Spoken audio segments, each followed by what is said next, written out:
Hello everyone, I'm Prima Miranda, Associate Professor, Department of OBG Nursing, Yenepoya Nursing College. Today, let us learn about mechanism of normal labor. Learning objectives: define the term mechanism of labor, state the principles of labor, identify the initial conditions of the normal mechanism, list out the cardinal movements during the mechanism of labor, demonstrate mechanism of labor. Definition: the mechanism of labor is a series of movements that occur on head in the process of adaptation during its journey through the pelvis, or the mechanism of labor are the positional movements that the fetus undergoes to accommodate itself to the maternal pelvis. There are few principles to remember. First, descent takes place throughout the labor. Second, whichever part leads and first meets the pelvic floor resistance will rotate forward until it comes under the symphysis pubis. Third, whatever emerges from the pelvis will pivot around the pubic bone. The initial conditions of the normal mechanism of labor are lie longitudinal, presentation cephalic, position right or left occipito-anterior, attitude flexion, denominator occiput, presenting part is posterior part of the right parietal bone or suboccipital part.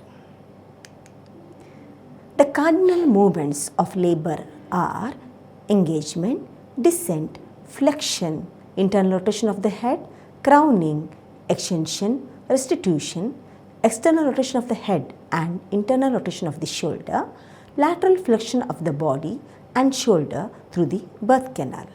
So let us see these steps through demonstration. So for demonstration, keep the pelvis at your waist level in one hand and hold the baby in another hand in a flexed position. That is, hands are flexed at the elbow, legs are flexed at the knee and the chin faces the chest. Occiput lies in relation to the left iliopectineal eminence and sinciput lies to the right sacroiliac joint and the sagittal suture is in the right oblique diameter. So now the lie is longitudinal, attitude flexion, presentation is cephalic, presenting part is posterior part of the parietal bone, position is LOA and the denominator is occiput. The first step is engagement. The engagement occurs when the maximum diameter, that is biparietal diameter, that is transverse diameter, passes through the pelvic brim and the corresponding anterior posterior diameter is suboccipito-frontal diameter. The engagement occurs 2 weeks prior to the onset of labor in prima gravida, whereas at the onset of labor in multipara. Next is descent.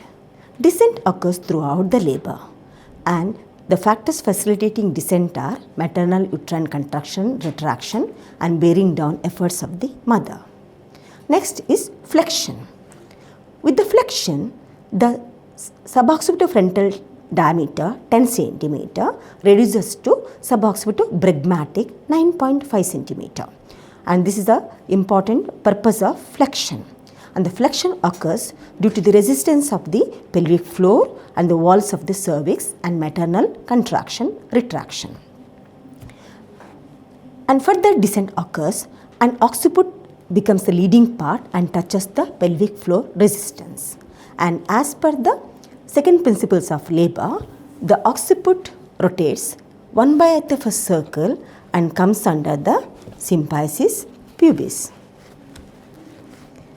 And you can see the occiput lies behind the symphysis pubis. Now the widest diameter, that is anteroposterior diameter, is in the widest diameter of the pelvic outlet. Next is crowning.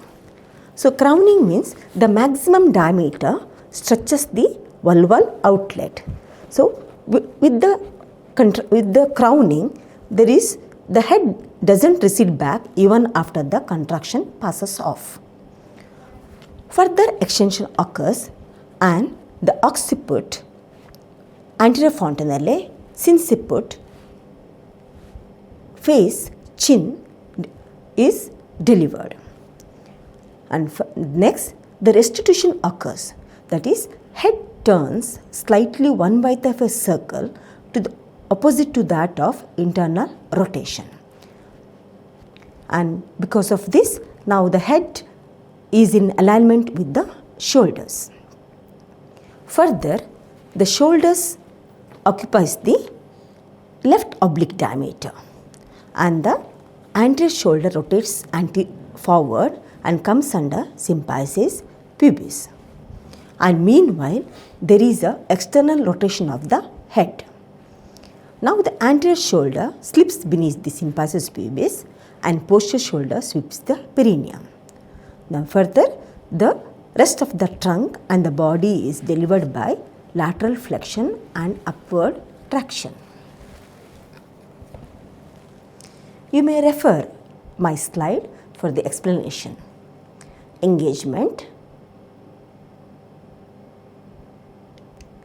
descent,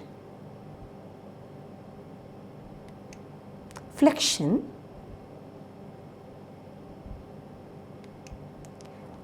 internal rotation,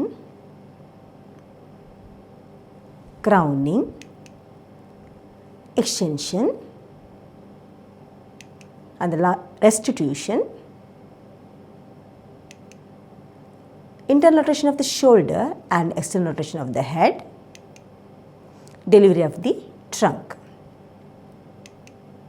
In summary, the 9 cardinal movements are engagement, descent, flexion, internal rotation, crowning, extension, restitution, external rotation and expulsion are the key steps of mechanism of labor. These movements ensure that the baby passes safely through the birth canal. These are my references. Thank you.